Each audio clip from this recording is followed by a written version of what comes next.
তখন এক তুলকালাম কাণ্ড হবে। বরং তাড়াতাড়ি কাজ ছেড়ে আমিও চলে যাই, কেউ টেরও পাবে না।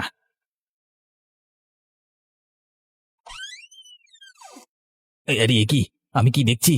এত সোনা দানা, তার থেকে আবার এতগুলো টাকা! আমাকে তো এবার বড়লোক হওয়ার থেকে কেউ আটকাতে পারবে না। নি তাড়াতাড়ি এবার সোনা দানা টাকাগুলো ব্যাগের মধ্যে ভরে নিই।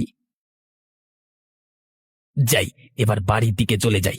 গিয়ে গিন্নিকে এই আনন্দ সংবাদটা দিতে হবে। চলে যাই এক্ষুনি, আবার মোড়ল মশাই উঠে গেলে আমি অসুবিধায় পড়ে যাব। তাড়াতাড়ি চলে যাই বাবা।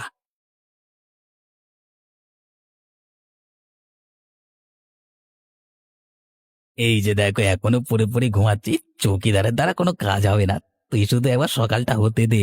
তখন মোড়ল মশাই তোকে চেঁচাবি আর তুই বুঝতে পারবি যে আমি কেন রাতে ঘুমিয়েছিলাম।